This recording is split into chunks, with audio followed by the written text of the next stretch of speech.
Students, मैं आपका अंचल सर लेके आ गया हूँ पार्ट 4 सेल का। और इस पे हम देखेंगे डीएनए के बारे में, आरएनए के बारे में और उनके फंक्शंस को। बहुत इंपॉर्टेंट है, वेरी इंपॉर्टेंट है। क्लास 9 जो होता है वो आपका बेसिक है और इस पे अभी आपको फाउंडेशन को अपने स्ट्रॉन्ग करना है। ये जो पूरा का पूरा सेल का टॉपिक है, ये क्लास 9 से लेके क्लास 12 तक के बच्चों के लिए, साथ में जो नीट के एस्पायरेंट्स हैं, जो यूपीएससी के एस्पायरेंट्स हैं, उन सब के लिए इंपॉर्टेंट है। सिर्फ 9 के लिए नहीं है, ये सारे बच्चों के लिए। तो प्लीज़ आगे बढ़ने से पहले मेरे इस चैनल को आप सब्सक्राइब करें, बायोलॉजी बाय अंचल सर को। या आप गूगल पे सर्च कर सकते हैं ओनली अंचल सर, और ये आप सारा का सारा मेरा यूट्यूब लिंक पे आप पहुंच सकते हैं। जब भी आप सर्च करेंगे जीमेल अपने गूगल पे अंचल सर सर्च करिए, आपको सारे वीडियो मिल जाएंगे वहाँ पे। साथ में मैं आगे बढ़ने से एक बात और बता दूं, क्लास 11th और 12th की एनसीईआरटी, प्योर एनसीईआरटी नीट के लिए एज ए रेगुलर क्लास के फॉर्म में स्टार्ट हो गई है मेरे जूम आईडी पे। अगर आप एडमिशन लेना चाहते हैं तो मेरे दिए हुए इस नंबर पे कांटेक्ट करें और अपने आप को आप एनरोल कराएं डेली क्लासेस के लिए। जो एनसीईआरटी के एक लाइन रिटन एनसीईआरटी मेरे पास अवेलेबल है, मैंने लिख के रखी है उसको। आप क्या करेंगे, उसको हम डिटेल से पढ़ेंगे और मेरी गारंटी है कि आप बायोलॉजी पढ़ने के बाद आप ऐसे बन जाएंगे कि आप बायोलॉजी किसी को पढ़ा सकते हैं। तो स्टार्ट करते हैं आज का टॉपिक। स्टार्ट हम करने जा रहे हैं यहाँ पे डीएनए से, क्योंकि हमने लास्ट वाले पार्ट 3 का जो लास्ट टॉपिक था वो न्यूक्लियस था, और हम यहाँ स्टार्ट करने जा रहे हैं डीएनए के बारे में। डीएनए जो है हमारे सेल के अंदर, कहा जाए अगर ये प्लांट सेल है तो प्लांट सेल के अंदर जो है वो तीन प्लेसेस पे प्रेजेंट है। कहाँ प्रेजेंट है मैं आपको बताना चाहूँगा। यहाँ पे ये है न्यूक्लियस के अंदर, जो मेन सेल का डीएनए है वो न्यूक्लियस के अंदर प्रेजेंट होता है। ये क्या करता है, पूरे के पूरे सेल को क्या करता है, कंट्रोल करने का काम करता है इसका डीएनए। दूसरा डीएनए जो कहाँ पे है, वो माइटोकॉन्ड्रिया के अंदर प्रेजेंट है, जो माइटोकॉन्ड्रिया के 10% फंक्शंस को कंट्रोल करने का काम करता है। बाकी कंट्रोल ये 90% न्यूक्लियस का डीएनए कंट्रोल करता है यहाँ पे। साथ में प्लांट के अंदर क्लोरोप्लास्ट भी प्रेजेंट है, तो क्लोरोप्लास्ट का भी जो डीएनए है वो क्या करता है, 10% क्लोरोप्लास्ट के डीएनए को कंट्रोल करने का काम करता है, क्लोरोप्लास्ट के फंक्शंस को कंट्रोल करने का काम करता है। और 90% क्या करता है, ये न्यूक्लियस का डीएनए इस क्लोरोप्लास्ट के फंक्शंस को कंट्रोल करने का काम करता है। तो इसलिए हम इसको क्या बोलते हैं, सेमी ऑटोनॉमस ऑर्गेनेल बोलते हैं। मैं आपको डिटेल में बताऊंगा इसके बारे में। अभी हम फोकस करते हैं डीएनए के बारे में। एनिमल सेल के अंदर क्लोरोप्लास्ट होता नहीं है, तो इसलिए एनिमल के पास क्या होगा, बस 2 जगह डीएनए पाया जाएगा। यहाँ पे पहला क्या हो गया, न्यूक्लियस में जो सारे के सारे मेटाबॉलिक फंक्शंस को कंट्रोल करता है, और साथ में माइटोकॉन्ड्रिया के अंदर जो कंट्रोल करता है माइटोकॉन्ड्रिया के इंपॉर्टेंट फंक्शंस को, जो एरोबिक रेस्पिरेशन होता है माइटोकॉन्ड्रिया के अंदर। इसी के साथ हम चल रहे हैं आगे। यहाँ पे डीएनए के अगर स्ट्रक्चर की बात करें, ये डीएनए का स्ट्रक्चर है, इसके अंदर डबल आपको यहाँ थ्रेड दिखाई दे रहा है। ऐसे बोलते हैं क्या, डबल स्टैंडर्ड डीएनए बोलते हैं। और इस मॉडल को दिया था 2 साइंटिस्ट ने, जिसे कहते हैं क्या, वॉटसन एंड क्रिक कहते हैं। वॉटसन एंड क्रिक ने क्या किया था, इस मॉडल को क्या किया था, दिया था। इस बात को आप ध्यान देंगे यहाँ पे। साथ में बात करते हैं डीएनए का फॉर्मेशन किन चीज़ों से हुआ रहता है। तो डीएनए का जो फॉर्मेशन है वो टोटल 4 नाइट्रोजनस बेस से इसका फॉर्मेशन होता है। ये जो नाइट्रोजनस बेस हैं वो कौन कौन से हैं मैं आपको बता दूं यहाँ पे। तो ये है एडेनिन, दूसरा है ग्वानिन, जिसके अंदर डबल रिंग स्ट्रक्चर है। ये इंपॉर्टेंट क्वेश्चन है, ये आ चुका है कि किसके अंदर डबल रिंग स्ट्रक्चर होता है। यहाँ देखिए, ये फर्स्ट रिंग दिखाई दे रही है, सेकंड रिंग दिखाई दे रही है, यहाँ भी फर्स्ट रिंग, ये सेकंड रिंग दिखाई दी आपको। तो इन दोनों के अंदर डबल रिंग प्रेजेंट है। उसकी बात करें अगर हम यहाँ पे, ये थायमीन और साइटोसिन, ये क्या है, ये सिंगल रिंग वाले स्ट्रक्चर यहाँ दिखाई दे रहे हैं आपको यहाँ पे। तो ये 4 के 4 क्या हो गए, नाइट्रोजनस बेस हैं। क्यों कहा गया नाइट्रोजनस बेस, क्योंकि इसके अंदर नाइट्रोजन का अमाउंट क्या है, अच्छा खासा प्रेजेंट है, और इसलिए इसे हम कह रहे हैं क्या, नाइट्रोजनस बेस कहेंगे। अगर कभी क्वेश्चन आता है कि आपके बॉडी के अंदर नाइट्रोजन का क्या इंपॉर्टेंट है, हम नाइट्रोजन जो फूड के साथ इंटेक करते हैं, तो उस नाइट्रोजन से हमारे बॉडी के अंदर डीएनए का फॉर्मेशन होता है, आरएनए का फॉर्मेशन होता है, प्रोटीन का फॉर्मेशन होता है। ये आप ध्यान देंगे, यहाँ पे इंपॉर्टेंट पॉइंट था यहाँ पे। साथ में और बढ़ने जा रहे हैं आगे, इसके साथ हम लोग ये देखेंगे। अब एडेनिन और ग्वानिन जो है, इसे हम 2 कैटेगरी में बांटते हैं। देखते हैं यहाँ पे, इन सारे को जो नाइट्रोजनस बेस है इन्हें क्या करते हैं, हम 2 कैटेगरीज में बांट रहे हैं। पहली कैटेगरी आती है, हम क्या कहते हैं, प्यूरिन। दूसरी आ रही क्या, पायरिमिडीन। प्यूरिन की अगर बात करें तो प्यूरिन के अंदर बस दो चीजें आ रही हैं, कौन कौन सी आ रही हैं, यहां देखिए, इसे बोलते हैं क्या, एडेनिन, ये वाला एडेनिन है, और साथ में यहां पे ग्वानिन आ रहा है। इस पैरामिडीन के अंदर तीन चीजें आती हैं, कौन कौन सी आ रही देखिए यहां पे। पहला है, हम लिखेंगे यहां पे साइटोसिन।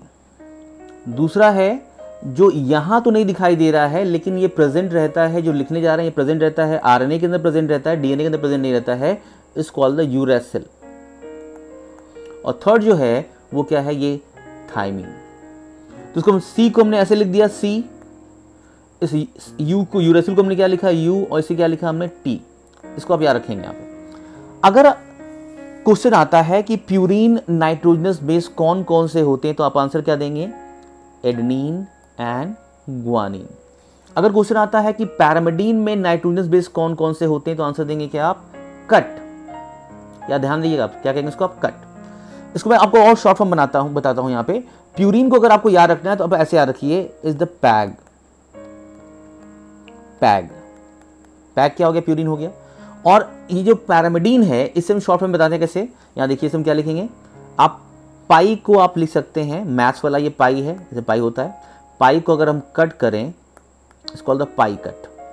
तो इससे क्या होगा आपको याद रहेगा, पाई का मतलब ये पैरामिडीन वाला है, पैरामिडीन में तीन चीजें पाई आ रही हैं, कौन कौन सी, C for cytosine, U for uracil, and T for आपका थायमिन।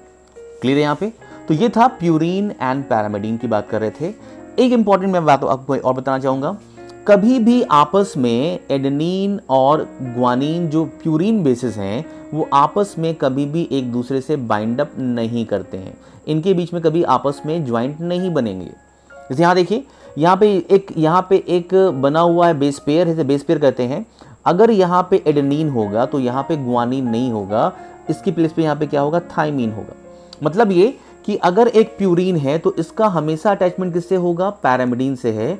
अगर पैरामिडीन है तो किससे अटैचमेंट होगा, उसका प्यूरिन से होगा। आपस में कभी भी जो पैरामिडीन है उनके बीच में बॉन्डिंग नहीं होगी, और हमेशा जो प्यूरिन्स होते हैं उनके बीच में हमेशा बॉन्डिंग नहीं होगी, जो पैरामिडीन है उनके बीच में हमेशा बॉन्डिंग नहीं होगी। हमेशा क्या होगी, एक दूसरे के साथ करेंगे, प्यूरिन के साथ पैरामिडीन करेगा, पैरामिडीन के साथ क्या करेगा, प्यूरिन करेगा। इसी के साथ हम आगे बढ़ते हैं। यहाँ पे डीएनए जो है, इस डीएनए के ऊपर कहा जाए तो डीएनए का फॉर्मेशन कैसे होता है अगर हम बात करें यहाँ पे, तो डीएनए में पहले फॉर्मेशन के लिए क्या होता है, पहले आता है शुगर, फिर आता है नाइट्रोजनस बेस, जब और ये आता है, इसमें अटैच हो जाता है फॉस्फेट। तो इन तीनों को हम साथ में कहते हैं क्या, हम बोलते हैं न्यूक्लियोटाइड। ध्यान देने बात है यहाँ पे, टी का मतलब यहाँ पे हम बोल सकते हैं इसको, यहाँ पे इट्स कॉल्ड द 3। इसके अंदर जब तीन चीजें प्रेजेंट रहेंगी तुम क्या कहेंगे इसको, हम लोग न्यूक्लियोटाइड। टी का मतलब यहाँ पे क्या याद रखेंगे आप, 3। क्लियर यहाँ पे। अगर बात करें इसके अंदर पेंटोज शुगर प्रेजेंट है यहाँ पे, प्लस इसके अंदर क्या है, नाइट्रोजनस बेस है। जब दो चीजें प्रेजेंट रहें तो इसे हम बोलते हैं क्या, न्यूक्लियोसाइड। साइड, एस का मतलब यहां देखिए, यहाँ पे साइड में है, दो चीजें अगल बगल साइड में दिखाई दे रही है यहाँ पे, तो क्या बोले इसको, न्यूक्लियोसाइड बोलेंगे। तो पहले बनेगा न्यूक्लियोसाइड और फिर बनेगा क्या, न्यूक्लियोटाइड। और न्यूक्लियोटाइड जब बनते रहते हैं तो एक न्यूक्लियोटाइड, ये है एक न्यूक्लियोटाइड यहां से यहां तक, और ये दूसरा है। जब इनके बीच में पेयरिंग होती है, इनके बीच में हाइड्रोजन बॉन्ड बनता है, यहाँ पे हाइड्रोजन बॉन्ड से पेयरिंग होती है, तो इसको बोलते हैं, इसको बोल रहे हैं 1 न्यूक्लियोटाइड, और इसको भी बोल रहे हैं 1 न्यूक्लियोटाइड। जब दो न्यूक्लियोटाइड आपस में हाइड्रोजन बॉन्ड से जुड़ते हैं तो इसे हम बोलते हैं क्या, बेस पेयर। क्या बोल रहे हैं, बेस पेयर। क्यों बेस पेयर बोले हम यहाँ पे, क्योंकि इस साइड में अगर यहाँ पे अगर एक एडेनिन नाइट्रोजनस बेस लगा है तो इस साइड में यहाँ पे थाइमिन क्या होगा, बेस पेयर के फॉर्म में प्रेजेंट होगा। तो अगर एक एडेनिन, ये एक नाइट्रोजनस बेस है, और दूसरा ये थाइमिन एक नाइट्रोजनस बेस है, जब दो बेस आपस में हाइड्रोजन बॉन्ड से क्या होंगे, अटैच होंगे, तो हम इसे क्या कहेंगे, हम बेस पेयर कहेंगे। एक दूसरी बात यहाँ पे और जो इंपॉर्टेंट पॉइंट यहाँ दिखाई दे रहा है, अगर नाइट्रोजनस बेस एडेनिन है और इसका अपोजिट वाला क्या हमेशा क्या होगा, यहाँ पे थाइमिन होगा इनसाइड द डीएनए की अगर बात करें, तो इनके बीच में जब बॉन्ड बनेगा तो इनमें क्या होगा, डबल हाइड्रोजन बॉन्ड होंगे। और ये हाइड्रोजन बॉन्ड बहुत ही वीक टाइप के होते हैं। अगर हम इसे हीट प्रोवाइड करेंगे तो ये बॉन्ड क्या हो जाएगा, ये ब्रेक कर जाएगा। अगर कभी क्वेश्चन आता है कि डीएनए को अगर दोनों स्टैंड को अलग अलग सेपरेट करना है तो क्या करना पड़ेगा, तो डीएनए को क्या करना पड़ेगा, थोड़ा सा हीट प्रोवाइड करना पड़ेगा। जब हीट प्रोवाइड करेंगे तो क्या होगा, ये दोनों स्टैंड क्या होंगे, अलग हो जाएंगे। यहाँ पे हम आगे मूव करेंगे। यहाँ पे ये डीएनए था और डीएनए की अगर बात करें, अगर यहाँ पे एडेनिन प्रेजेंट है तो इसके अपोजिट क्या होगा, यहाँ पे थाइमिन प्रेजेंट होगा। अगर यहाँ साइटोसिन प्रेजेंट है तो इसके अपोजिट में क्या होगा, ग्वानोसिन प्रेजेंट होगा। अगर ग्वानोसिन है तो उसके अपोजिट में क्या होगा, साइटोसिन होगा। ये बात आप याद रखेंगे। ग्वानोसिन या साइटोसिन, ग्वानोसिन की बात करें या साइटोसिन की बात करें, दोनों की एक ही बात करें हम यहाँ पे, दोनों एक ही है। अपोजिट देखिए यहाँ पे, इनके बीच में ट्रिपल हाइड्रोजन बॉन्ड होता है। इनके बीच में क्या था, डबल हाइड्रोजन बॉन्ड था और इनके बीच में क्या होगा, यहाँ पे ट्रिपल हाइड्रोजन बॉन्ड होगा। इस बात को आप याद रखेंगे, इंपॉर्टेंट पॉइंट है यहाँ पे। क्लियर है।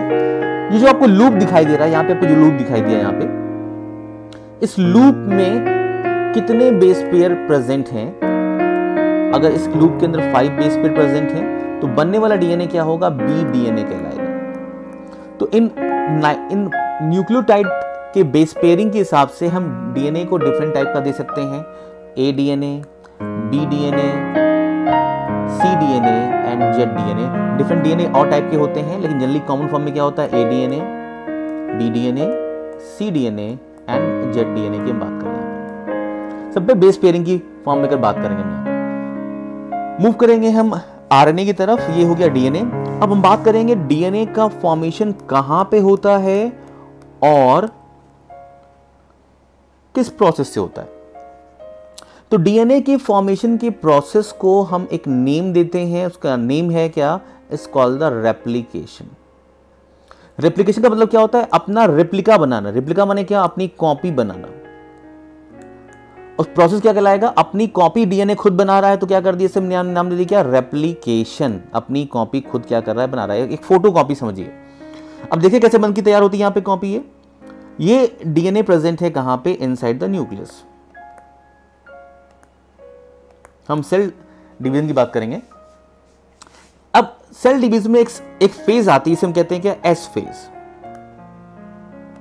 एस फेज का मतलब, एस का मतलब होता है सिंथेसिस। सिंथेसिस का मतलब क्या होता है, फॉर्मेशन। इस फॉर्मेशन वाले फेज में डीएनए अपने अमाउंट को क्या कर रहा है, डबल करने का काम कर रहा है। क्लियर यहाँ पे।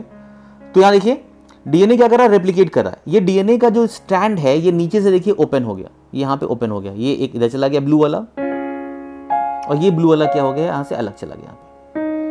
अब यहाँ पे इस न्यूक्लियस के अंदर एक एंजाइम प्रेजेंट है जिसे कहते हैं क्या, डीएनए पॉलीमरेज। इस एंजाइम को याद कर लीजिए। इस डीएनए पॉलीमरेज के थ्रू क्या होता है, एक एक नाइट्रोजनस बेस से लगा हुआ जो न्यूक्लियोटाइड है वो आके इसके थ्रू क्या होता है, अटैच होता जाता है, और एक नया स्टैंड ऑफ डीएनए इस पैरेंटल स्टैंड जो पहले से प्रेजेंट था उसके साथ इसके अलॉन्ग क्या होता है, नया फॉर्म हो जाता है। बाद में ये दोनों यहाँ से ब्रेक हो जाते हैं और ये एक नया डीएनए बन गया, और ये क्या हो गया, नया डीएनए। इस टाइप के डीएनए में आपने देखा होगा कि एक नया डीएनए जो बन के तैयार हो रहा है, इसके साथ एक इस पैरेंटल डीएनए का भी स्टैंड आया है। पैरेंटल डीएनए का भी स्टैंड यहाँ पे साथ में आया है। साथ में एक न्यू डीएनए का स्टैंड फॉर्म हुआ है। न्यू डीएनए का भी क्या हो रहा है, यहाँ पे स्टैंड यहाँ पे फॉर्म हो रहा है यहाँ पे। तो इस डीएनए में हाफ जो पार्ट है वो पैरेंटल डीएनए का है, वो हाफ पार्ट क्या, न्यू डीएनए का है। इसलिए इस टाइप के डीएनए के प्रोसेस को हम बोलते हैं क्या, सेमी कंजर्वेटिव। क्या बोल रहे हैं इसको हम, इसको बोल रहे हैं सेमी कंजर्वेटिव बोल रहे हैं। क्यों बोले सेमी कंजर्वेटिव, क्योंकि हमने सेमी का मतलब क्या होता है, 50%, हाफ। हाफ तो यही हो गया ना, हाफ तो पेरेंटल वाला ही प्रेजेंट है यहाँ पे, और हाफ क्या हो रहा है, यहाँ पे नया प्रेजेंट है। तो हमने 50% पुराने वाले डीएनए को कंजर्व कर लिया है। इस प्रोसेस से जो बन रहा है इस कॉल्ड द सेमी कंजर्वेटिव कह रहे हैं इसको हम यहाँ पे। क्लियर है यहाँ पे। तो ये था डीएनए फॉर्मेशन, जो कहाँ पे होता है, जो न्यूक्लियस के अंदर फॉर्म होता है। न्यूक्लियस के अंदर इसका प्रोसेस किया जा रहा है यहाँ पे। आगे बढ़ेंगे हम यहाँ पे, इसके साथ बात करते हैं हम। ये डीएनए हमने बताया आपको, कंपेयर करने के लिए मैंने आपको इस बगल में यहाँ पे आरएनए रखा हुआ है, और यहाँ देखिए डीएनए में जहां पे थायमीन प्रेजेंट है उसी प्लेस पे आरएनए में क्या होगा, यूरेसिल होगा। बाकी चीजें क्या होंगी, सेम होंगी। लेकिन यहाँ पे जहाँ पे डीएनए में थाइमीन प्रेजेंट है वहाँ पे उस प्लेस पे ये नहीं होगा, यहाँ पे क्या आ जाएगा, यहाँ पे यूरासिल आ जाएगा। क्लियर है? तो यूरासिल के अंदर क्या डबल रिंग है कि सिंगल रिंग है? तो यहाँ भी क्या है, सिंगल रिंग है। एज एग्जैक्टली क्या है, थाइमीन के प्लेस पे यहाँ प्रेजेंट है यहाँ पे। क्लियर है? जब मैं आपको डीएनए और आरएनए एक सेपरेट वीडियो लेके आऊंगा तो मैं बताऊंगा कि क्यों आरएनए के अंदर थाइमीन की प्लेस पे यूरासिल प्रेजेंट है। यहाँ मैं डिटेल में आपको नहीं बताऊंगा, यहाँ पे काफी टाइम हो जाएगा उसके अंदर, हम अपने टॉपिक से हमने डेविएट नहीं होना है। ये है, अगर बात करें डीएनए के अंदर डबल स्टैंड दिखाई दे रहा है, इसलिए हम बोल सकते हैं इसको DSDNA। ऐसे लिखेंगे क्या, DS स्मॉल में और डीएनए क्या होगा, कैपिटल में। कुछ वायरस ऐसे होते हैं जिनके अंदर सिंगल स्टैंडर्ड डीएनए होता है, तो ऐसे क्या लिखेंगे इसको, SSDNA। SS का मतलब क्या, इसके अंदर एक ही स्टैंड डीएनए हो। कहाँ पाया जाएगा, ये जो वायरस होते हैं उनके अंदर पाया सकता है, बाकी किसी भी यूकैरियोट सेल में क्या होगा, SSDNA नहीं पाया जाएगा। आरएनए की बात करें, आरएनए क्या होता है, जनरली जो यूकैरियोट्स होते हैं जिनके अंदर, जिस सेल के अंदर न्यूक्लियस प्रेजेंट होता है, उनके अंदर ये सिंगल स्टैंडर्ड आरएनए ही होता है। लेकिन कुछ वायरस ऐसे हैं जिनके अंदर DsRNA भी होता है। DsRNA का मतलब क्या, डबल स्टैंडर्ड आरएनए भी होता है। तो वायरस के अंदर ही आपको मिलेगा यहाँ पे दो टाइप का आरएनए, कुछ के अंदर क्या होगा, डबल स्टैंडर्ड आरएनए होगा, कुछ के अंदर क्या होगा, सिंगल स्टैंडर्ड आरएनए होगा। क्लियर है? यहाँ पे अगर बात करें हम, यहाँ पे आरएनए सेल में कई टाइप के होते हैं।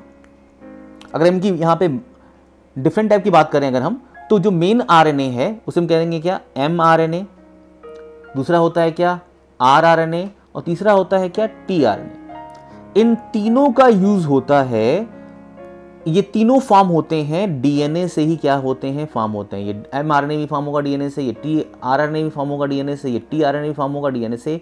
तो सबका फॉर्मेशन किसके थ्रू हो रहा है, डीएनए के थ्रू हो रहा है। मैं अभी आपको दिखाऊंगा। mRNA मैसेज सेंड करने का काम करता है, इसलिए हम क्या कहते हैं इसको, मैसेंजर आरएनए कहते हैं, मैसेंजर आरएनए कहते हैं। ये डीएनए की सारी इंफॉर्मेशन को अपने अंदर इनकोड करके रखता है।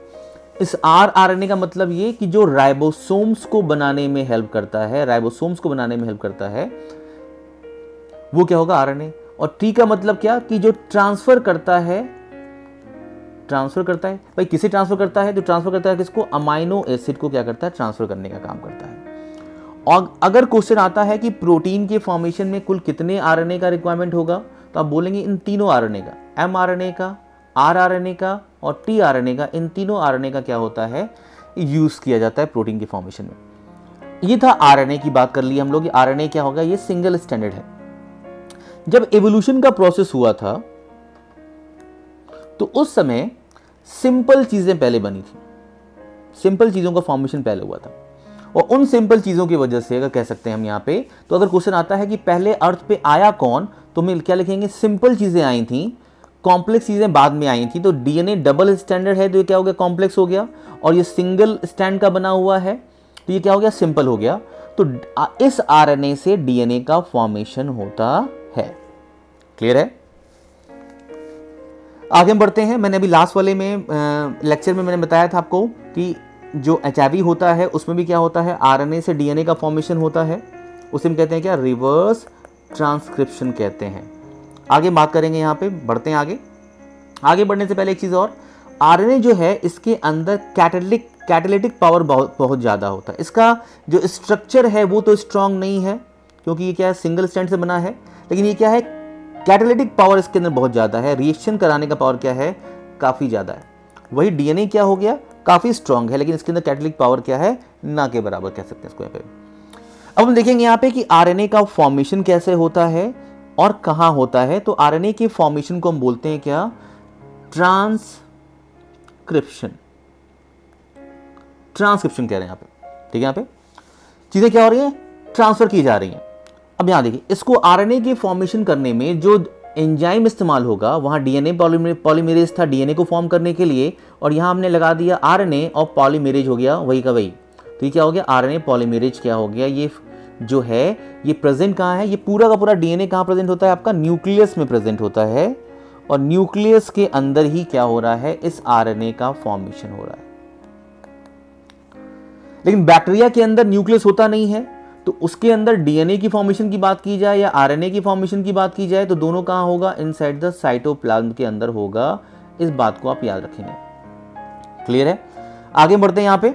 इसी के साथ अब यहाँ आपको ये दिखाई दे रहा है कि जहाँ पे ये ग्रीन कलर का ये आपको एज ए एंजाइम दिखाई दे रहा है, शो करने के लिए ग्रीन कलर किया गया यहाँ पे, वहाँ पे उस प्लेस में ये डीएनए का जो हेलिक्स है ये ओपन हो चुका है।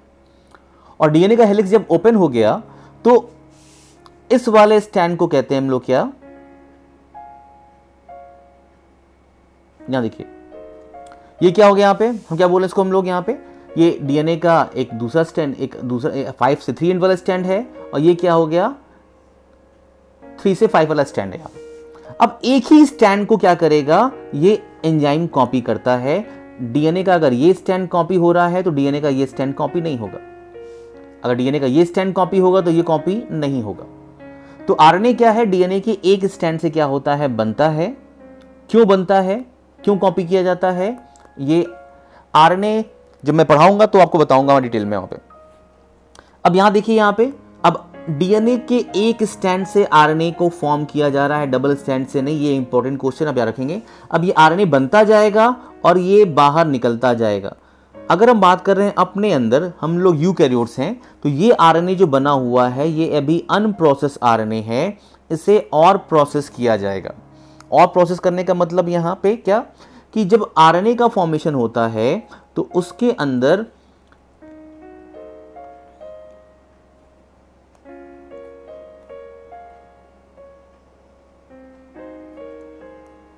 यहां देखिए, अब उसके अंदर क्या होता है, यहां पे इंट्रॉन्स होते हैं और एक्सॉन्स होते हैं।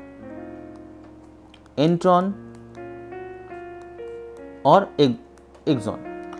अब इंट्रॉन जो है ये हमारा एक इंपॉर्टेंट यूनिट है, इंट्रॉन। और ये क्या हो गया, एक्सॉन क्या हो गया, इसे क्या करना है, रिमूव करके क्या करना है, बाहर निकालना है। तो बाकी सारे के सारे इंट्रॉन्स क्या होते हैं, आपस में क्या होते हैं, अटैच हो जाते हैं। बाद में एक्सॉन क्या होता है, निकल के बाहर हो जाता है। तो इससे बनने वाला जो आरएनए होता है वो एक एक्टिव आरएनए कहलाता है। ये बना हुआ आरएनए क्या कहलाएगा, इसे हम क्या कहेंगे, इसको हम एक्टिव आरएनए कहेंगे। क्लियर है? ये क्या हो गया, यहाँ पे एक्टिव आरएनए कह रहे हैं इसको। सिंपल फॉर्म में बता रहा हूँ आपको यहाँ पे। तो हमारे अंदर यूकैरियोट्स के अंदर, वो अमीबा हो या कोई भी हो, उसके अंदर ये आरएनए जब बना तो उसे हमें और क्या करना है, प्रोसेस करना है। और उसके अंदर के प्रेजेंट सारे के सारे एक्सॉन्स को वो निकाल के बाहर करना है। अगर क्वेश्चन रहे आ जाए कि भूल जाए तो क्या बाहर निकालना है, तो एक्सॉन, इसका मतलब क्या होता है, एग्जिट करना है इस पोर्शन को। और इनका मतलब क्या है कि ये अंदर रहेगा, इन रहेगा, इससे क्या करना है, रिमूव नहीं करना है। एक इंपॉर्टेंट बात मैं आपको और बता दूं, हमारे पास जो डीएनए प्रेजेंट है, हमारे सेल के अंदर जो डीएनए प्रेजेंट है, उसका जो मोर देन 98%, मेरी बातों का भी ध्यान देगा, मोर देन 98% ये क्या है, ये जंक डीएनए है। इससे प्रोटीन का फॉर्मेशन नहीं होता है। और लेस देन जो 2% डीएनए है, इससे लेस देन 2% डीएनए है, इसी से क्या होता है, ये एक्टिव डीएनए है, इसी से क्या होता है, प्रोटीन का फॉर्मेशन होता है। क्लियर है? ये इंट्रॉन और एक्सॉन्स जो हैं वो हमारे अंदर पाए जाते हैं, लेकिन बैक्टीरिया के अंदर एक्सॉन्स नहीं पाए जाते। इस बात को ध्यान रखेंगे आप। तो ये जो प्रोसेस था जिससे आरएनए का फॉर्मेशन हुआ, वो किससे हुआ, डीएनए के थ्रू क्या हो गया, आरएनए का फॉर्मेशन किया जा रहा है। ये डीएनए है, इसके थ्रू क्या हो रहा है, आरएनए का फॉर्मेशन किया जा रहा है, यहाँ पे ध्यान देंगे। और प्रोसेस का नाम क्या होगा, ट्रांसक्रिप्शन होगा। क्लियर है? अब ये जो आरएनए बना है, इससे क्या हो रहा है मैं आपको दिखाऊंगा यहाँ पे। इससे क्या बनेगा, प्रोटीन का फॉर्मेशन होगा। और प्रोटीन का फॉर्मेशन होने का मतलब यहाँ पे क्या, डिटेल में हम देखते हैं यहाँ पे इसको। यहाँ पे यहाँ देखिए, अब ये जो डीएनए है, इस डीएनए से अगर डीएनए का फॉर्मेशन हो रहा है तो हमने क्या बोला, इसे रेप्लिकेशन बोला। अगर इस डीएनए से इस आरएनए का फॉर्मेशन हो रहा है, तुम क्या बोल रहे हैं, इसे हम ट्रांसक्रिप्शन बोल रहे हैं। अगर किसी वायरस के अंदर इस आरएनए से ही डीएनए का फॉर्मेशन हो जा रहा है, जिसे हम क्या बोल रहे हैं, रिवर्स ट्रांसक्रिप्शन बोल रहे हैं वायरस के अंदर। क्लियर है? और इस प्रोसेस को करने के लिए, अगर इसको करने के लिए आरएनए पॉलीमरेज एंजाइम यूज होता है, तो इसे करने के लिए रिवर्स, ये जो आर फॉर रिवर्स, और जो एंजाइम होगा क्या कहेंगे इसको हम लोग, ट्रांसक्रिप्टेज एंजाइम क्या होगा, इस्तेमाल होगा। आगे बढ़ते हैं यहाँ पे हम साथ में इसके। अब जब सारा का सारा आरएनए का प्रोसेस फॉर्मेशन हो गया, तो इस सारे के सारे आरएनए को, ये आरएनए बना कहाँ, ये डीएनए कहाँ था, इनसाइड द न्यूक्लियस था। तो इस डीएनए से क्या हो गया, आरएनए बनाया गया, उसको यहाँ पे रखा गया। अब इस आरएनए को जो बन के तैयार हुआ है, इसको इस न्यूक्लियस के पोर के थ्रू ट्रांसफर कर दिया जाएगा कहां पे? Inside the cytoplasm. साइटोप्लाज्म में आके ये जो आरएनए है, साथ में अपने दो और आरएनए के साथ, जो आरएनए है, जो टीआरएनए है, mRNA plus RNA plus tRNA, ये तीनों मिलके क्या करते हैं? इससे तो राइबोसोम का फॉर्मेशन हो जाता है। ये तीनों क्या करते हैं? मिलके क्या करते हैं? इस प्रोटीन को फॉर्म करते हैं। प्रोटीन का मतलब क्या होता है? जो प्रो, जिस भी वर्ड के आगे लग गया प्रो, इसका मतलब क्या होता है? Initial, first. ठीक है, जो फर्स्टली फॉर्म हो रहा है, इस आरएनए से जो फर्स्टली फॉर्म हो रहा है, उसे क्या कह रहे हैं? प्रोटीन कह रहे हैं। और प्रोटीन का फॉर्मेशन कहां पे हो रहा है? इनसाइड द साइटोप्लाज्म फॉर्म हो रहा है। अगर वो डीएनए की प्रोटीन है तो साइटोप्लाज्म में बनेगी और उसको यहां से ट्रांसफर किया जाएगा इनसाइड द न्यूक्लियस। क्या किया जाएगा? ट्रांसफर किया जाएगा। जैसे हिस्टोन प्रोटीन है, मैं आपको बताऊंगा हिस्टोन प्रोटीन। हिस्टोन प्रोटीन की बात कर रहे हैं, वो भी कहां बनेगी? साइटोप्लाज्म में बनेगी, उसको ट्रांसफर किया जाएगा। तो मोस्टली प्रोटीन क्या हो रही है? वो साइटोप्लाज्म के अंदर बनती है। माइटोकॉन्ड्रिया की कुछ प्रोटीन क्या होगी? माइटोकॉन्ड्रिया के अंदर बनेगी। क्लोरोप्लास्ट की प्रोटीन क्या होगी? बनेगी क्लोरोप्लास्ट के अंदर। लेकिन बाकी सारी प्रोटीन कहां होगी? इनसाइड द, कहां बनेगी? साइटोप्लाज्म के अंदर ही फॉर्मेशन होगा। तो अगर क्वेश्चन आता है कि ट्रांसलेशन की साइट क्या है, तो आंसर क्या देंगे आप इसको? यहाँ पे साइटोप्लाज्म। और प्रोटीन का मतलब क्या होता है? तो firstly form, first time form हुआ है। इस होल प्रोसेस को, ये आया डीएनए के बाद आया। डीएनए का जब स्ट्रक्चर बन के आया तो उसका क्वेश्चन ये आया कि डीएनए का फॉर्मेशन कैसे होता है, डीएनए से चीजें बनती कैसे हैं, प्रोटीन का कैसे फॉर्मेशन होता है। तो इस पूरे के पूरे थ्योरी को समझाया था किसने? साइंटिस्ट ने। ये कहते हैं क्या? फ्रांसिस क्रिक, जो डीएनए के स्ट्रक्चर बनाने में वॉटसन के साथ थे यहाँ पे। साथ में इस पूरे प्रोसेस को कहते हैं क्या? Central dogma. क्या कह रहे हैं हम? सेंट्रल डॉगमा कह रहे हैं। इस बात को क्या करेंगे आप? याद रखेंगे, सेंट्रल डॉगमा कह रहे हैं। आगे बढ़ते हैं हम यहाँ पे। आगे यहाँ पे क्या? जीन। हम बात करेंगे, ये डीएनए है, जीन का मतलब क्या होता है? जीन जो वर्ड आया है, ये आया है एक टर्म से, इसे कहते हैं क्या? पैनजेन। पैन का मतलब क्या? ऑल। पैन का मतलब क्या होता है? ऑल। और जेन का मतलब क्या? रेस। ऑल स्पीसीज, जो हर एक स्पीसीज में प्रेजेंट हो, उसे क्या कहते हैं हम? जीन कहते हैं। पैनजेन में क्या? ऑल। जेन, जहां भी टर्म आ जाएगा जेन, इसका मतलब क्या होगा? तो उसी से वर्ड निकल के आया है क्या? जीन निकल के आया है, पैनजेन से निकल के आया है। याद, ध्यान दीजिएगा अपने पे। अगर क्वेश्चन आता है कि जीन क्या है, तो सबसे सिंपलेस्ट जो इसकी डेफिनेशन है, जीन जो है ये पॉलीन्यूक्लियोटाइड है। इसे आप लर्न कर लीजिए, रट लीजिए। जीन क्या है? पॉलीन्यूक्लियोटाइड है। क्लियर है यहाँ पे? जीन की अगर बात कर ले हम यहाँ पे, तो जीन है क्या? दूसरा डेफिनेशन की बात करते हैं तो जीन कहेंगे, gene is the segment of DNA. Segment of DNA, या कहते हैं क्या? Segment of chromosome. अगर हम केमिकल फॉर्म में देखा जाए जीन को, तो जीन को क्या बोल सकते हैं यहां पे? कि जीन डीएनए का वो पार्ट है, वो केमिकल है जिसके थ्रू एक सिंगल टाइप की प्रोटीन का फॉर्मेशन होता है। अब यहां देखिए, ये यहां से यहां तक पूरा का पूरा डीएनए है। इस डीएनए में हमें ये दिखाई दे रहा है कि यहां से लेके यहां तक का जो एक पोर्शन है, वो इसके, जिसके अंदर क्या कह रहे हैं हम? यहां पे कुछ न्यूक्लियोटाइड्स आ रहे हैं। ये क्या करता है? इतने मिलके ये जो डीएनए है, ये क्या करेगा? एक आरएनए को क्या करेगा? फॉर्म करेगा। इस पोर्शन का डीएनए क्या करेगा? यहां से यहां तक क्या करेगा? एक आरएनए को फॉर्म करेगा। ये क्या हो गया? आरएनए फॉर्म हो गया। और ये आरएनए क्या करेगा? साइटोप्लाज्म में जाके इस ग्रीन कलर की प्रोटीन को फॉर्म कर रहा है। अब यहां से यहां तक का जो डीएनए का सेगमेंट है, अब ये प्रोटीन जो फॉर्म कर रहा है, ये प्रोटीन पूरे डीएनए में कोई और सेगमेंट फॉर्म नहीं कर सकता है। अगर ग्रीन प्रोटीन ये सेगमेंट ने फॉर्म किया, तो ये सेगमेंट जो होगा, यहां से यहां तक वाला सेगमेंट जो है, ये फॉर्म नहीं कर पाएगा, ये फॉर्म नहीं कर पाएगा। मतलब कि जीन अगर क्या होता, क्वेश्चन आता है तो लिखते हैं, gene is the segment of DNA which code a particular protein। जो सिर्फ एक ही टाइप के प्रोटीन को क्या करता है, फॉर्म करता है। इसी बात आप याद रखेंगे यहाँ पे। तो ये देखिए यहाँ का सेगमेंट क्या किया, जब भी जीन प्रोटीन का फॉर्मेशन होगा तो जीन से क्या होगा, पहले फॉर्मेशन होगा आरएनए का, इस डीएनए से भी क्या फॉर्म होगा, आरएनए का, और फिर क्या होगा, ये दूसरे टाइप का प्रोटीन यहाँ फॉर्म हुआ, यहाँ जीन है, इससे क्या फॉर्म होगा, इतना आरएनए फॉर्म होगा, ये आरएनए कहाँ जाएगा, साइटोप्लाज्म में जाएगा, और फिर वहाँ जाके ये प्रोटीन फॉर्म होगा bye the process of translation. इसे आप याद रखेंगे यहाँ पे। क्लियर है? ये जो टर्म है इसे आप भूलना नहीं है आपको यहाँ पे। अब एक डीएनए के अंदर बहुत जीन हो सकते हैं, इस बात को आप याद रखेंगे। आगे हम देखते हैं यहाँ पे क्रोमोसोम के फॉर्मेशन का प्रोसेस। देखिए कैसे क्रोमोसोम का फॉर्मेशन होता है।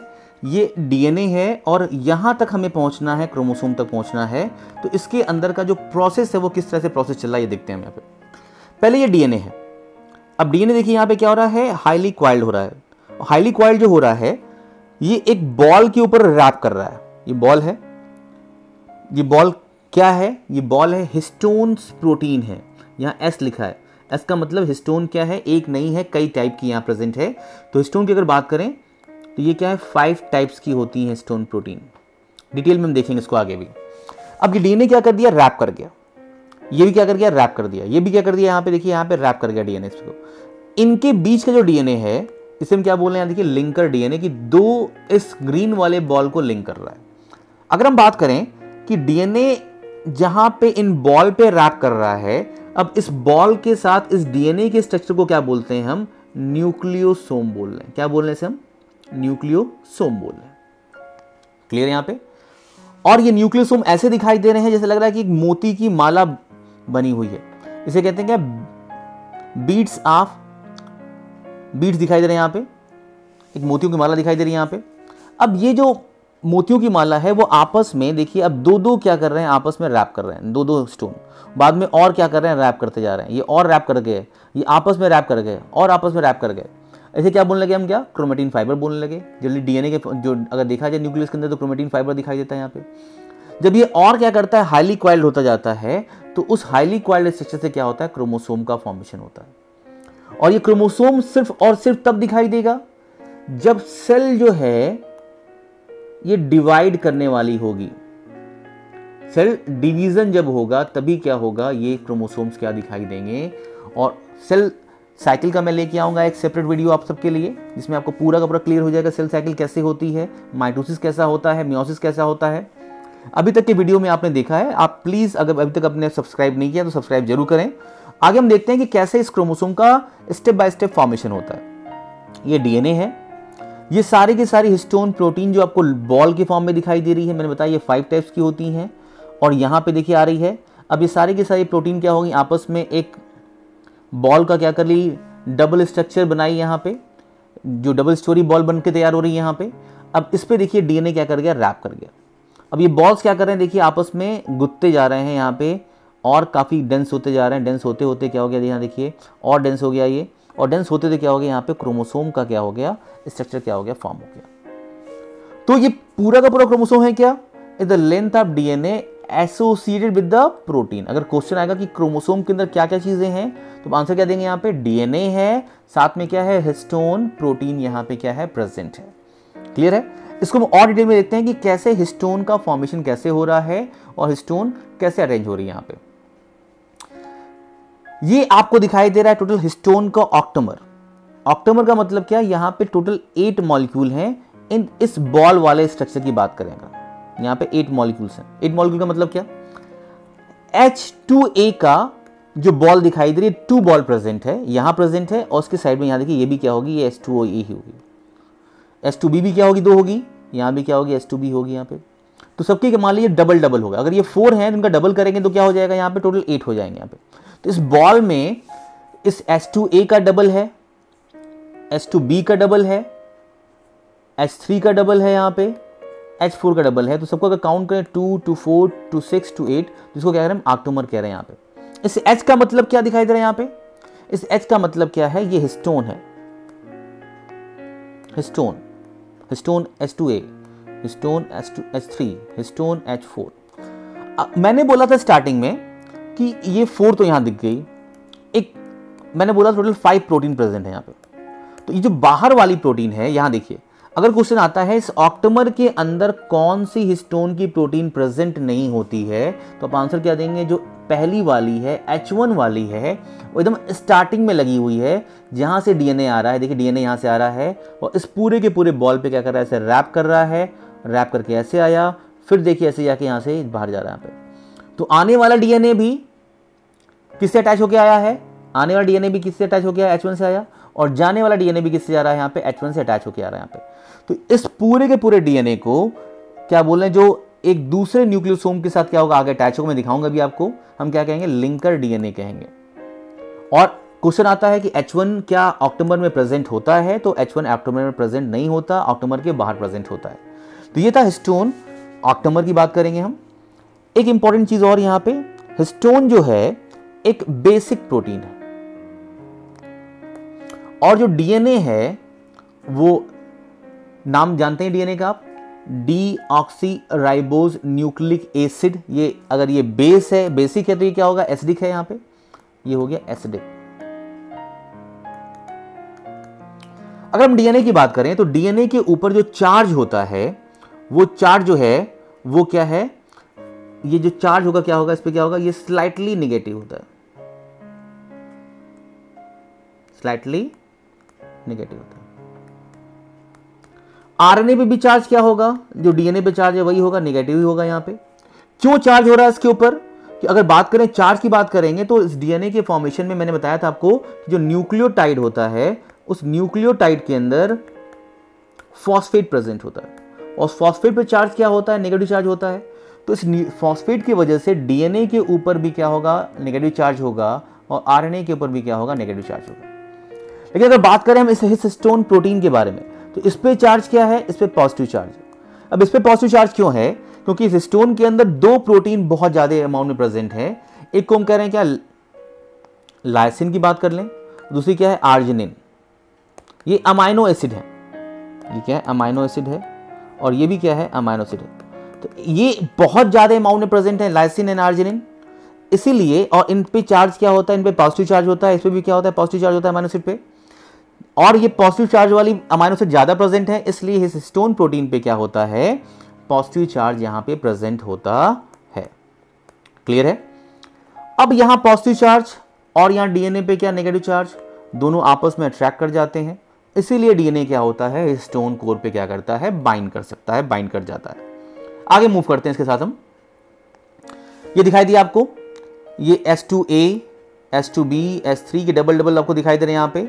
ये दिखाई दिया पूरा स्ट्रक्चर क्या कहला रहा है, यहाँ पे न्यूक्लियोसोम कहला रहा है, और ये दूसरा न्यूक्लियोसोम है।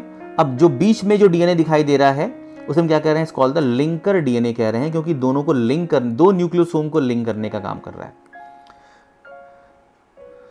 ये क्या हो गया, the whole structure called the, यहां से लेके यहां तक क्या कह रहे हैं, हम क्या कह रहे हैं, इट्स कॉल्ड द न्यूक्लियोसोम।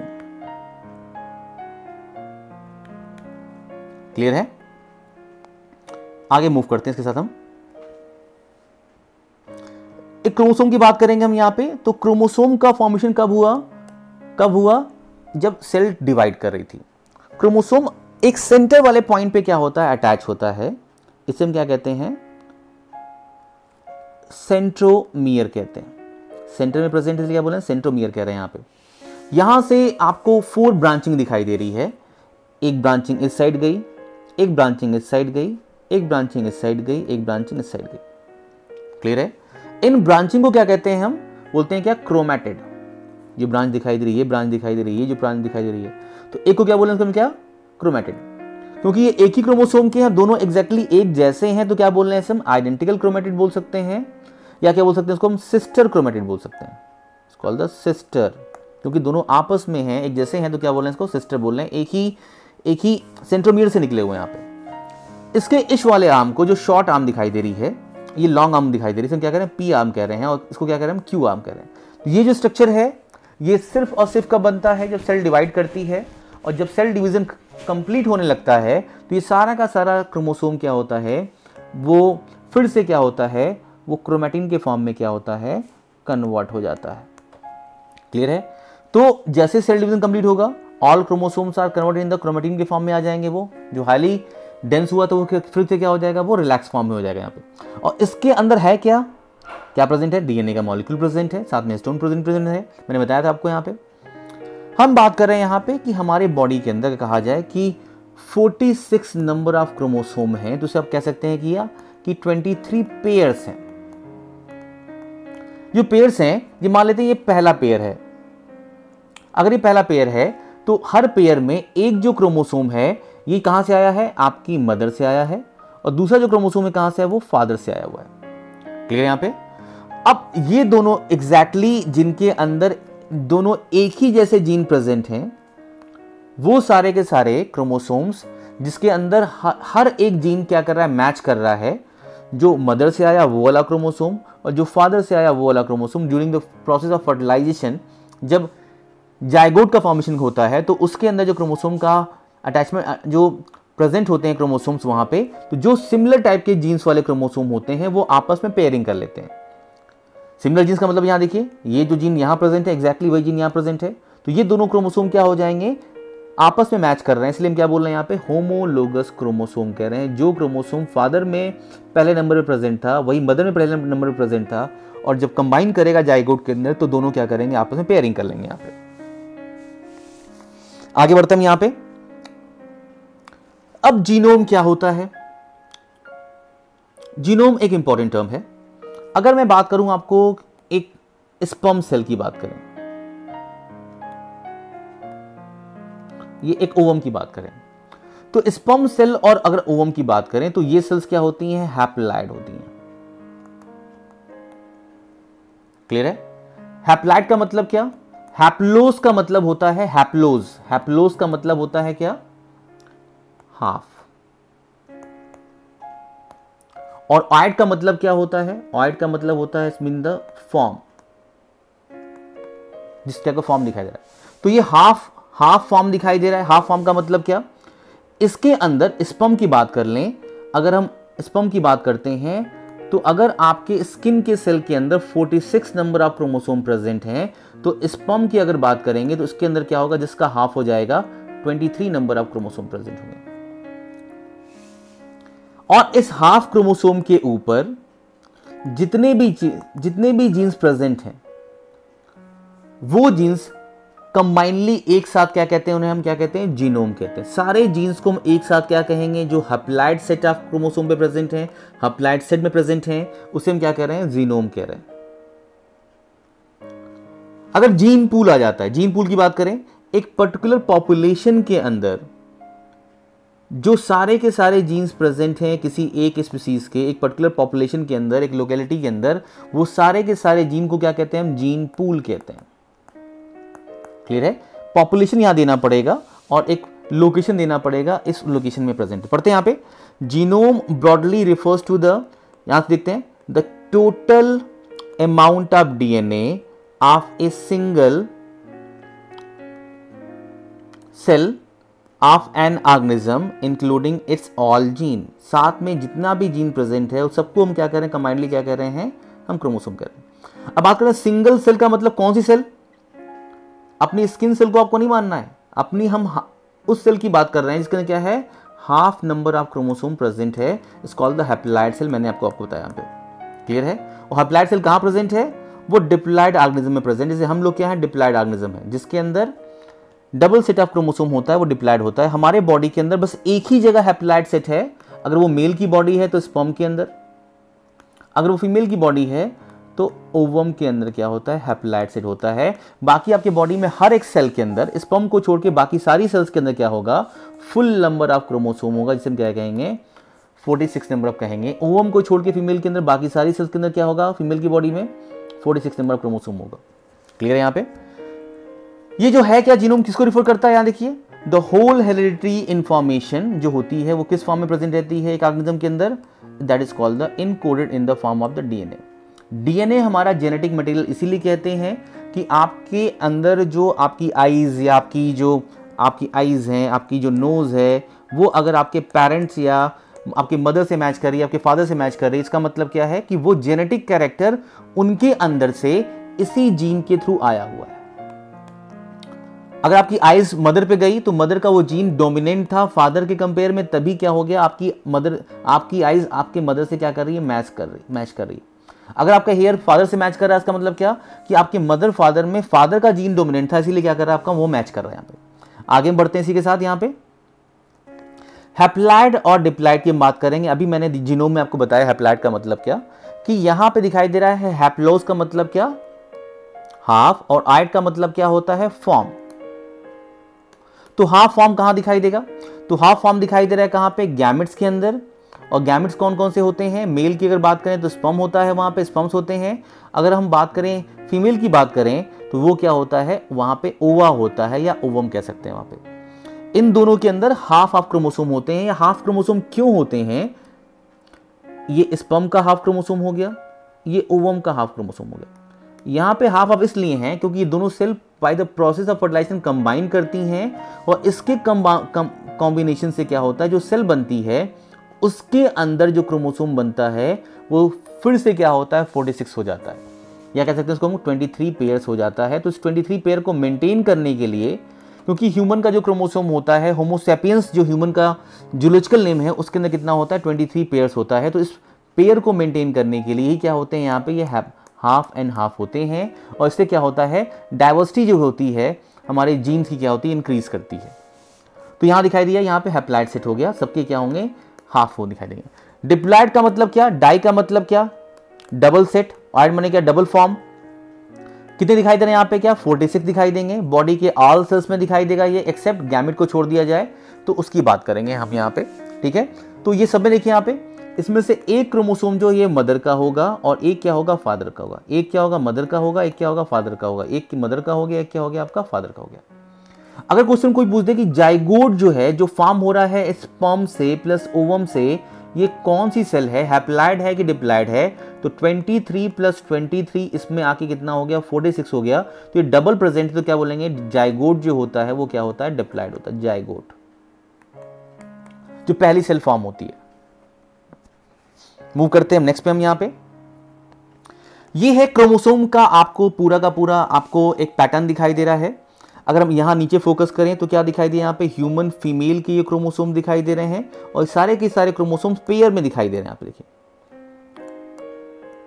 ठीक है। तो ये पेयर में दिखाई दे रहे हैं, इसका मतलब क्या कि ये सारे के सारे क्रोमोसोम जो दिख रहे हैं यहाँ पे, ये डिप्लॉइड सेट की बात करेंगे हम। यहाँ पे ये डिप्लॉइड सेट है, 23 पेयर्स हैं, इसका मतलब यहाँ पे क्या है, 46 यहाँ प्रेजेंट है। और ये मेल की बात करेंगे, ह्यूमन मेल की दिखाई दे रहे हैं यहाँ पे, डिप्लॉइड सेट यहाँ प्रेजेंट दिखाई दे रहा है आपको यहाँ पे। अगर बात करें कि मेल और फीमेल के क्रोमोसोम में क्या डिफरेंस है, तो आप ये लास्ट पेयर की बात करिए। ये फीमेल में देखिए यहाँ पे एक्स एंड एक्स प्रेजेंट है, और यहाँ मेल में क्या है, एक एक्स तो प्रेजेंट है लेकिन दूसरा क्या है, ये वाई प्रेजेंट हो जा रहा है यहाँ पे। तो एक एक्स एंड दूसरा क्या हो गया यहाँ पे, वाई प्रेजेंट यहाँ दिखाई दिया आपको।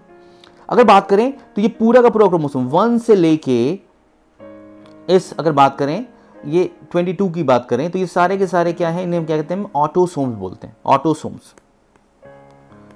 और ये जो है इसे बोलते हैं क्या, हेट्रोसोम्स, या क्या बोलते हैं, सेक्स क्रोमोसोम। तो जो लास्ट वाला पेयर है उसे क्या बोल रहे हैं, सेक्स क्रोमोसोम बोल रहे हैं, या क्या बोल रहे हैं, हेट्रोसोम्स बोल रहे हैं, जो डिफरेंट है बाकी से। ये जो आपको क्रोमोसोम दिखाई दे रहे हैं, ये एक पैटर्न के थ्रू लगाए गए हैं, और जिस पैटर्न के थ्रू लगाए गए हैं उस पैटर्न को बोलते हैं क्या हम, डेनवर सिस्टम। डेनवर सिस्टम के थ्रू ये सारे के सारे क्रोमोसोम लगाए गए। ये डेनवर सिस्टम क्या कहता है, किस बेसिस पे लगाया गया है, तो दिखाते हैं आपको यहाँ पे। डेनवर सिस्टम ये कहता है कि क्रोमोसोम जो है उसकी लेंथ के हिसाब से, साथ में उसका जो सेंट्रोमियर कहाँ पे प्रेजेंट है उसके हिसाब से इन सारे के सारे क्रोमोसोम को, पैटर्न को लगाया गया है। मैं दिखाने का काम करता हूँ यहाँ पे। यहाँ देखिए, ये पूरे के पूरे 3 सेट्स 1 2 3 एक साथ लगाए गए। ये लार्ज क्रोमोसोम में आते हैं, इनका लेंथ क्या है, काफी बड़ा है। ये 4 एंड 5 भी आपस में लगाए गए एक साथ, ये भी क्या है, लार्ज में आते हैं यहाँ पे। ये 6 से 12 तक एक साथ लगाए गए हैं, साथ में इस 12 के बाद इस X वाले को भी इसमें इंक्लूड कर लिया गया है, ध्यान दीजिएगा यहाँ पे। और ये सारे के सारे क्या है, मीडियम टाइप के क्रोमोसोम दिखाई दे रहे हैं। ये जो 13 से लेके 14 15, ये 13 to 15 ये भी क्या हो गया, ये एक साथ लगाए गए, इसे भी क्या कहा गया, मीडियम कहा गया। अब हम बात करते हैं इसके, आगे बढ़ते हैं यहाँ पे। ये 16 17 18 की बात कर लें तो ये भी क्या हो गया, यहाँ पे ये मीडियम फॉर्म में दिखाई दे रहे हैं आपको। यहाँ पे ये रिलेटिवली शॉर्ट कह लेते हैं इसको हम लोग, कह सकते हैं रिलेटिवली क्या है, शॉर्ट फॉर्म में दिखाई दे रहा है आपको यहाँ पे। और यहाँ देखिए ये दोनों क्या है यहाँ पे शॉर्ट फॉर्म में दिखाई दे रहे हैं। ये 19 से 20 एक साथ में लगाए गए, 20, 21 एक साथ में लगाए गए, क्योंकि ये x वाला चला गया था इस 12 वाले के साथ इस वाले ग्रुप में, तो ये 21, 22 और ये y वाला एक साथ लगा दिया गया। ये क्या है, शॉर्ट हो गया। अगर मेल की बात करें तो सबसे छोटा कौन है, ये y है, और सबसे बड़ा कौन है, ये फर्स्ट है। यहां से अरेंज किया गया large, large, medium, medium, relatively short, short and short. बात करेंगे यहाँ पे एग्जैक्टली यहां भी वही दिखाई देगा आपको यहाँ पे। क्लियर है? तो ये सिस्टम क्या था, ये डेनमो सिस्टम था। इसे आप याद रखेंगे, पैटर्न को आप याद रखेंगे, और कौन कौन से सेट लगाए गए हैं, कुल कितने क्रोमोसोम लगाए गए हैं, साथ साथ ये भी क्या करेंगे आप याद रखेंगे। अगर क्वेश्चन आता है कि कुल कितने पैटर्न में सेट हो गए, तो काउंट कर लेते हैं। ये फर्स्ट हो गया, ये सेकेंड हो गया, ये थर्ड हो गया, ये फोर्थ हो गया, ये फिफ्थ हो गया, ये सिक्स हो गया, ये सेवेंथ हो गया। टोटल 7 इसके अलग अलग यहाँ पे ग्रुप बनाए गए हैं यहाँ पे। तो डेनमो सिस्टम में टोटल 7 ग्रुप दिखाई दिया आपको, जिसके अंदर आपको इस तरह से अरेंजमेंट किया जा रहा है। लार्जेस्ट क्रोमोसोम स्टार्टिंग की बात करेंगे 1, 2, 3, उसके बाद कौन आएंगे 4, 5, और सबसे शॉर्टेस्ट क्या होगा यहाँ पे y दिखाई दे रहा है, इज द स्मॉलेस्ट क्रोमोसोम की बात करेंगे जो मेल में पाया जाता है यहाँ पे। क्लियर यहाँ पे? तो ये आपने देखा यहाँ पे क्या क्रोमोसोम के बारे में। क्लासेस स्टार्ट हो चुकी हैं जूम पे। ये आप जो पढ़ रहे हैं इससे बहुत ज़्यादा डिटेल में प्योर एनसीईआरटी के फॉर्म में आपको क्लासेस मिलेंगी। तो क्लासेस के लिए आप यहाँ जो नंबर दिखाई दे रहा है इस पर आप कॉल करें, आप अपना एनरोलमेंट कराएं। क्लासेस स्टार्ट हो चुकी हैं, आप मिस मत करें क्लासेस को। अगर आप 9, 10 में पढ़ते हैं तो उसके लिए भी आप रजिस्ट्रेशन करा सकते हैं। और 11, 12 की प्योर एनसीईआरटी रिटन फॉर्म में आपको दिखाई देगा। वैसा गारंटी है आपको कोई नहीं पढ़ाएगा, किसी भी कोचिंग में चले जाएंगे वैसा आपको कोई नहीं पढ़ाएगा। तो अगर आप नीट क्वालिफाई करना चाहते हैं, अगर आप बायोलॉजी को डिटेल में पढ़ना चाहते हैं, अगर आप बायोलॉजी से लव करते हैं, तो प्लीज़ आप मिलिए अंचल सर से, मुझसे मिलिए। आप गूगल पर सर्च करिए अंचल सर, आपको मैं दिखाई दूंगा यहाँ पे। और ये वीडियो आप देखते रहिए। अगले पार्ट में हम स्टार्ट करेंगे सेल ऑर्गेनेल्स को, सेल ऑर्गेनेल्स का फंक्शन क्या है, डिटेल में पढ़ेंगे उसको यहाँ पे। तो आप वेट करिए पार्ट नंबर 5 का, और इसे रिवाइज करते रहिए, आगे बढ़ते रहिए। All the best.